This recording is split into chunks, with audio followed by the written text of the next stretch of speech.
Thank you for clicking on the video. The link to the article is in description. Now let's hop into the video.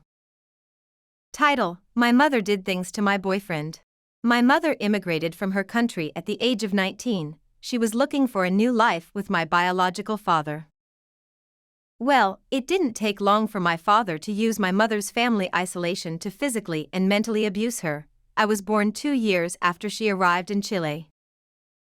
My mother and I ran away from my father when I was almost 3 years old, and after that, we had no contact with him. As I reached adolescence, our financial situation improved. My mother always went out with me to do girly things. At the time I thought it was fun, but in reality it was strange. My mother presented herself as an older friend and tried to blend in with my high school friends. I thought that she gave up her youth and that now she wanted to enjoy these moments with me. When I went to college, my mother asked about parties, which started to bother me. I created a line of separation with her. It was strange how my mother wanted to be my friend at parties, but I always overlooked it, thinking that maybe it was just her wanting to live the youth she didn't have.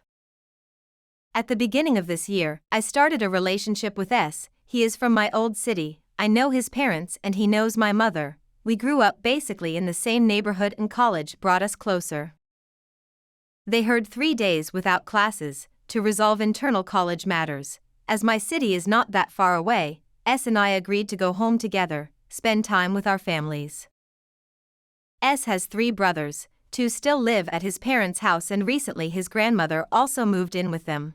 So S's family house was really full. He asked if we could stay at my mother's house, and she agreed. The first day was normal. S stayed with her parents and only came home at night. On the second day I went to a friend's house. I missed her, so I was excited to see her. I invited S, but he didn't accept, so I went alone. You know when you have a great day and without any warning something horrible happens? Well, I returned home earlier than expected. When I arrived, the place was empty. I looked for S and my mother, but I didn't find them.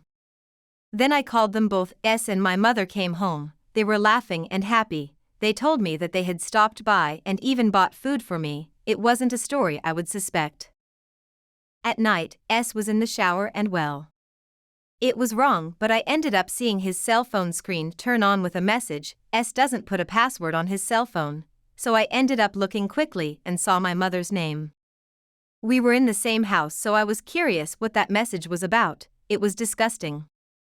She was saying sexual things and praising how good he was, asking if he could sneak out at night and some other shit that you really don't want to read. I burst into tears right there. I was angry and very hurt. I ended up going after my mother, shouting at her and cursing her. S appeared scared and I confronted them both. S confessed crying and my mother tried to deny it. Well, I left home and I went to stay with my friend until I went back to college. S continued after me, saying that he was manipulated. My mother says that I shouldn't be mad at her, since she just showed me that my boyfriend is a cheater. Simply the worst story I've ever seen. I feel like it's a little bit of my fault.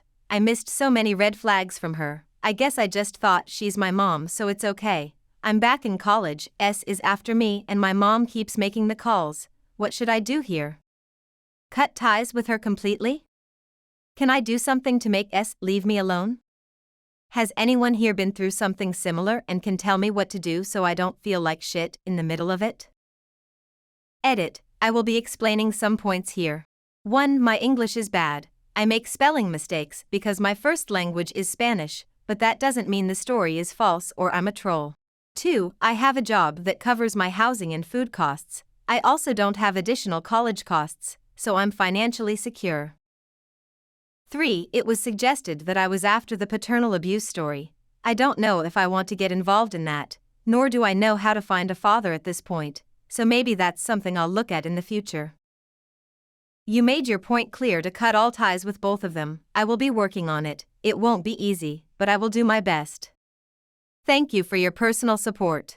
Update: I was wondering if I should update this. I keep getting messages and I see people worrying about me, so I want to update you on a few things.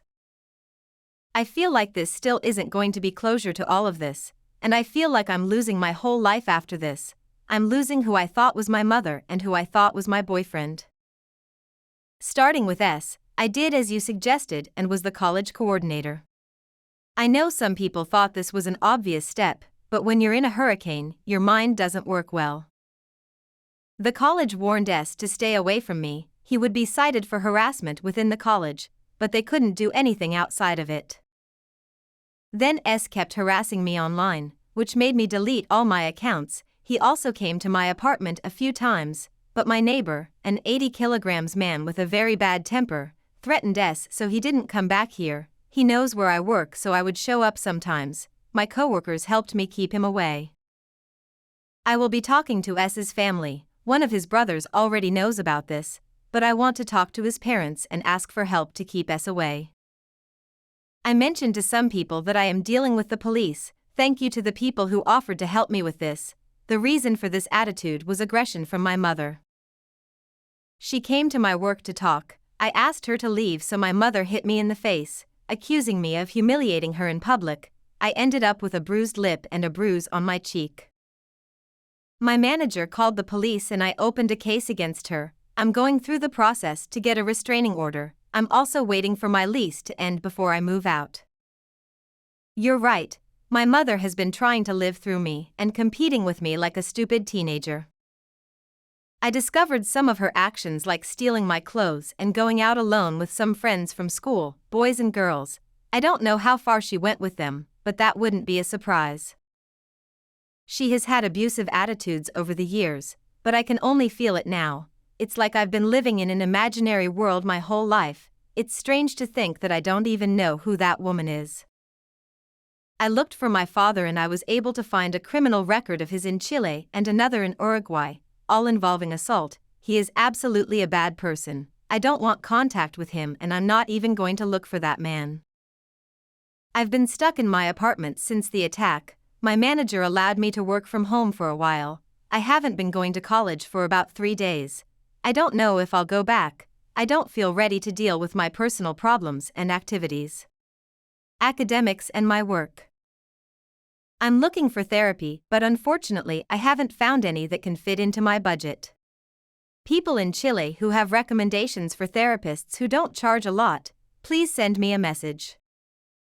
Well, this and all I can say right now. It's not the best update, but anyway, I'm posting this. A small final comment. I saw some profiles on TikTok and Facebook responding to my report and I noticed comments from people who went through the same thing as me. I just want to say to these people that you are great and that you are not to blame for others' lack of character. This situation is difficult and painful, but this cannot summarize your life. Please remain firm in your healing. Seek help whenever necessary and tell your story. Many people on the internet hugged and supported me. I know they also supported you.